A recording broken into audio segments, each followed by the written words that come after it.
Hey guys, so welcome back. I want to do something a little bit different today. I've seen these videos before, but in the makeup community, never in the dog grooming, so I think they're fun. But I want to show you guys the products that I've used up. I think it's kind of cool because, sometimes when you like first use a product, you think differently of it by the time that you use it up completely. So I thought it would be a cool perspective to show you my final thoughts on these products and let you know if I'm going to be repurchasing. So we're going to do pros, cons, and if I will be repurchasing. So first things first, we'll just do this one because it's little. I'm trying to remember, I may have unboxed this in a vlog, possibly. I don't think I did like a full video because when I ordered this, I think I only ordered like one other thing. So first of all, let's start with the pros. It does smell pretty good. It does list ingredients. It's a foamer, which I like. I like foaming facials personally. I didn't even tell you guys what this is. This is FaceTime by Show Season. It's their foaming face wash. It removes crusty buildup and slobber. This isn't like my favorite. Like, I'm not going to be repurchasing it. It was like, I think it was $8 for this tiny bottle. And when I got it, I was very surprised by that. But they sell the refills for this pretty cheap, so I may hold on to this bottle just in case one day I decide to like buy it again, so that way I don't have to buy another $8 bottle. But this has just been like an okay for me. Like I said, it has a couple pros. I do like the foaming facials. The smell wasn't bad. It also wasn't amazing. And then as far as like things I don't like, I just felt like it was really expensive for what it was. And yeah, this one also says it's non-rinsing, but I tried to do it without rinsing because I have one of my mom's dogs is like, I just don't think he's ready for a bath yet. So I tried to use this on him, and I mean, he didn't really feel like much cleaner, to be honest. So I don't know if I would consider this like, I mean, I guess it is a no rinse formula because you can put it on. It's not gonna like irritate them, but it also didn't really seem to clean much either. So anyway, I would say this is just okay. We'll do stars. So this would get like a 2.5 out of 5 for me. Maybe a 2. Like, it just like really wasn't that exciting. It didn't smell amazing. It didn't clean amazing. It was just okay. It was a solid okay. So the next thing we'll do the Best Shot Ultra Wash shampoo. I got this for my dog. I got the 3-step system because she is a German Shepherd Corgi mix and she sheds like crazy. So I really wanted to try this out on her to see if it really helped with shedding. I do think it did. The only thing I didn't like about this one is this is actually a 3-to-1 ratio. So I think I got roughly 3 baths out of this whole bottle with my dog because she requires a lot of shampoo. She's like 55 pounds, but she's a Corgi mix, so she's just like dense and has so much hair. So I went through this like really, really fast. It doesn't smell amazing, but as far as like how she felt and like how the D-shed went, I think it does do a good job for this. Everybody's been telling me I need to get the Ultra Max shampoo. This is the Ultra Wash. That was another downside for me, was I think that's kind of confusing, knowing Ultra Max, Ultra Wash, like which, like they're all Ultra to me, and I ended up getting confused and ordering the wrong one. And then once I got it, everybody's like, no, that's not the one. I was like, oh my God, like I thought it was the one everybody's talking about, and everybody's like, oh, you need to get the Ultra Max. And I was like, did I not get the Ultra Max, and looked and it says Ultra Wash? So that was disappointing. But I do think it's a good shampoo. It did seem to clean really well. It does seem to loosen up hair. It was another one that like I would say was okay. I would give this a 3. And maybe, like, once you get the gallon, maybe it's a better deal. I don't know. I just found I went through this, like, really, really fast. Also, another downside for me with Best Shot is that you have to actually go to their website to get their ingredient list. It's not actually listed on the bottle, so that's a con for me. So pros would be, I think it did clean well. I do think it aided in de-shedding. Will I be repurchasing? Probably not, just because I think that the 3-to-1 ratio is just like kind of insane. It's just a lot of products, and you know, I just feel like you go through it really fast. Like, I feel like to use this, you know, on a client's dog, I would have to charge a lot of money because, you know, I could only use this on like roughly 2, 3 dogs, and I'm gonna be out. So I don't think it's really practical, but like I said, I am going to be buying the Ultra Max next. I'm using the product I have in my bag to be trying out right now is the Ultra Max Clarifying Shampoo. So I'm going to be trying that out, and I'll let you guys know how that's doing for me. But again, I wish that Best Shot would put their ingredients on their package. There's plenty of room. I mean, they could really like squish this together and put a quick little ingredient list right here at the bottom, and it would be so helpful, so I don't have to go online to see what your ingredients are. So there's that. The next thing that I used up by would be the Best Shot Ultra, what is it called? Ultra Plenish Conditioner. This was another one. Okay, the interesting thing about this was that when I smelled this, no, like the first time I smelled it in the bottle, it like I thought it smelled good, and then once I put it on my dog, it literally smelled like bathroom cleaner. It's really thick. This is a 1-to-1 ratio, so I think I got maybe 2 baths out of this with my dog. Yeah, she requires a lot of conditioner. Again, same things with the shampoo, that apparently if I get the Ultra Max conditioner, the dilution ratio is completely different. Like on this one, for example, I think their Ultra Max shampoo is 50-to-1, whereas this is like 3. So I just think that these are not the best value to be using in a shop. Maybe if you were just doing your own dog a couple times a year, you'd still want to get the gallons to get a better value. But I just found that you have to use a lot of this. It doesn't smell great. It's a mint smell on both of these. They're minty, and I hate the smell of mint. So for me, like if I'm going to use these, I'm going to spray the dog down with a good amount of cologne to make sure that they don't stink afterwards, because I do not want my dogs to smell like mint. That's just not a scent I particularly like. So yeah, this is, I mean, I would give this a 3 out of 5 as well. I thought that it did do well for Luna's coat. The 3-step system does work really well for de-shedding. I do like it. And the 3rd step I haven't used up yet, but I'll just show you what it is.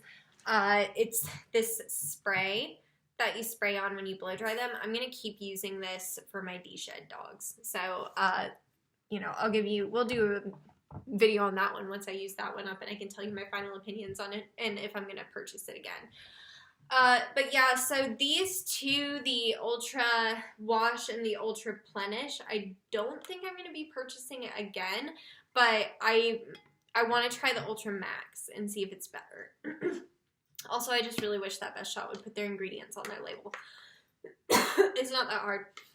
And if you're like, there's no room, they have their ingredients on here, and look how tiny the bottle is, and I get the ingredient list is small, but I can read it, so I would just like to see the ingredient list on there so I don't have to go through an extra step to find the ingredients. That's not always super convenient, especially if you're mobile like I am and you are at somebody's house. I work by a lot of lakes and stuff, and anywhere near a lake, for whatever reason, there's no signal. So if I'm at one of those houses, I wouldn't be able to go online and look up ingredients. So just be a lot easier if it was listed on the bottle. All right, next is the iGroom Argan plus Vitamin E Moisturizing Shampoo. It has argan oil and vitamin E, if you couldn't tell by the name. And I actually did really like this shampoo. It lathers really well. It seems to clean really well. I actually like how it smells. Oh yeah, it smells really nice. It smells like almost like a musky kind of cologne.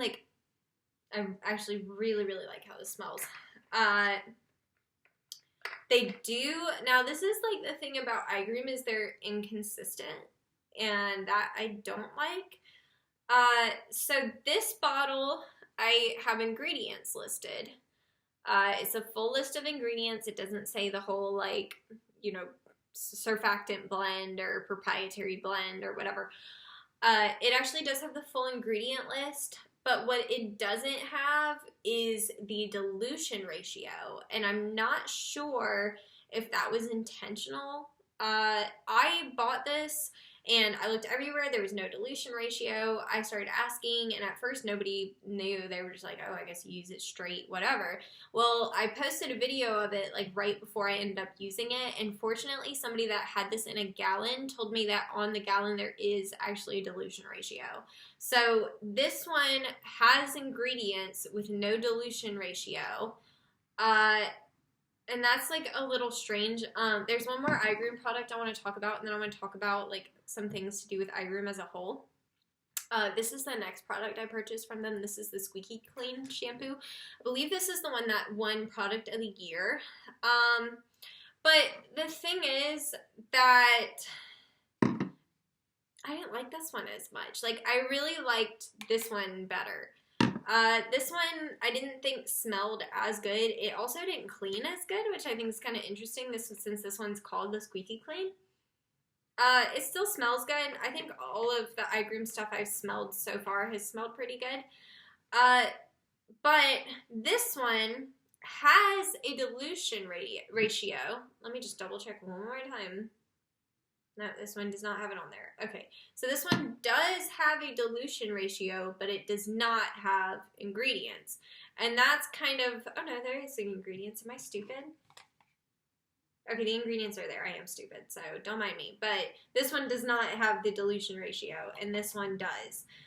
Also, I want to show you, I got a misprint on one of my labels. So I just want to show you that too, because it kind of goes with my like inconsistent thing on iGroom. And I want to address this now, because here's the thing is, like, I recommend products, and if there's issues like this and I don't talk about it, then inevitably somebody will bring it back to me. So they'll, you know, be like, why was there no dilution ratio on this bottle and blah, blah, blah. So I'm kind of like just kind of preparing you that there's inconsistencies in the brand. I think they're newer. Maybe they just have some more adjusting to do. I'm not sure. But I want to show you this misprint.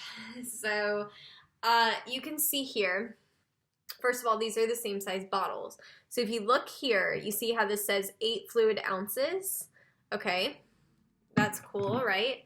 Now look at this one. This says 1 gallon.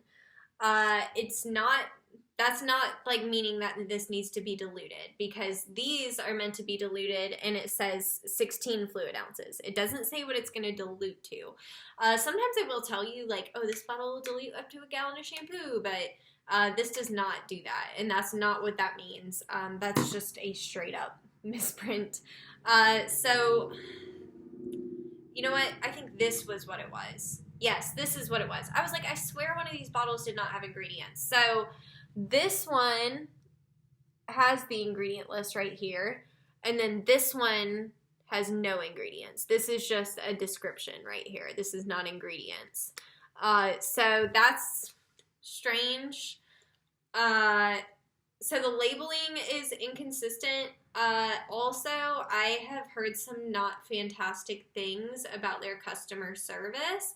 And that's a little scary for me. So, like, I don't want to put my full stamp of approval on iGroom until they get that kind of stuff worked out, because I would hate for something to happen to, like, somebody, like, I would hate to recommend it and then somebody order it because of me and then they have a problem with their order. And then it's not handled properly. Because that stuff always comes back to me every time. So if somebody like that follows me orders something I recommend and there's an issue, they're gonna let me know. And then it involves me in it, even though it's really not me. Like, I don't work for iGroom. I don't work for any of these companies. Even Hydra, I'm on their PR team, but I don't work for them. If you have a question about Hydra, you've got to go to them. They just send me stuff. It's kind of like if you would go to James Charles talking about Charlotte Tilbury. Like, he may use Charlotte Tilbury. They may send him free stuff. I don't know, but you know, he doesn't work for them. So if you had a question about them, like, you would have to go to Charlotte Tilbury. Does that make sense? But you know, because when you put yourself out there online and make it kind of like this open communication, people feel more comfortable talking to you, and it feels a little bit more personal. Like, I'm the one that said it was good, so if somebody has an issue with the customer service, it reflects that on me, because they're like, oh, well, why didn't you say anything about the customer service? So I have only purchased iGroom once, and I purchased it at a trade show at the Love Groomers booth. I had no issues when I purchased it, but I just wanted to say, because I've seen this more than once now, that people have been ordering from the iGroom website and had issues with not receiving products they paid for, not being contacted back by people, that kind of stuff. So, like I said, I'm really hesitant, because like what's upsetting about it is, I think if if their customer service was perfect, okay, we'll say I would probably give this at least a 4.5 and this like maybe a 3 or a 3.5, because I didn't personally like it, but I like it for poodle coats. So like if you were like show grooming, it might be good for like a poodle, and I think that's actually like what a lot of competition groomers use. So like for that, I would give it a better score, but if their customer service is not good and they are having issues, I don't want to put my stamp of approval on it. It sucks, because I think these are good products, but I can't stand behind a company that doesn't have good customer service, and I would hate to risk somebody following me not receive something that they ordered. And then, even though I'm not responsible for that, I still feel that way. And you guys put a great deal of trust into me, so I'm not going to sit here and be like, yeah, this is amazing. Like, I love it. You've got to go to iGroom's website right now and order gallons of this, because, I've seen several cases now. And again, to reiterate, it has not happened to me. I haven't had those issues. I bought my stuff through Love Groomers, had no problems, so you could always go through Love Groomers to order it if you want to try the stuff. But, I do think that these are good products. I particularly like this one, and I actually was planning on reordering more of this one until I saw people complaining about the customer service issues. So I'm going to keep watching on iGroom. I think I am going to try some more stuff, and just kind of keep an eye out and see. And if I still see people saying that they're having customer service issues, then I may stop using the brand. But it's unfortunate, because I do think it's good stuff. I just, like I said, I can't stand behind that if I feel like the people that follow me are not getting the best customer service, then I'm not going to recommend them go there. So maybe if you want to order iGroom, try to order it through a distributor like Love Groomers or wherever you can get it, besides maybe through the direct website. Because that seems to be the issue, is when people go through the direct website is when they're having problems. So I don't know if there's something messed up on their website. I have no idea what the issue is, but I just felt like I needed to talk about it if I'm going to promote them at all, because I do think these are good products. Especially this one. Like I said, this one's for me. It's like not bad, but I tried it on a ton of different coats and only liked it on poodle coats, so that's not super practical for me. But if you groom mainly poodles, you might like it. Anyway, yeah, so these are all the products that I've used up this month. I ended up talking for long enough that 5 products was fine. So again, final verdict is I won't be repurchasing these, and I probably won't be repurchasing this one, but I might repurchase this one if I start seeing that iGroom is having better customer service. So anyway, because I also don't want to order a bunch of stuff and have problems with my order. Like, we're busy. We don't have time for that. So iGroom, if you're watching this, like, just make sure people, like, there's not an issue on your website. Make sure people are getting their orders. That's, just that. I feel like that's self-explanatory. I don't know. I'm not trying to be an asshole. I'm sorry. Anyway, I may in the future do some products that are like human hair. Like, I've like my shampoos and stuff that I've used up. I could do a video on that. But I just wanted to try this out and see how it goes, see how you guys like it. But anyway, I hope that you guys enjoyed, and maybe this will help you make a decision on whether you're going to buy some of these products or not. I love you guys, and I'll see you in the next one. Bye!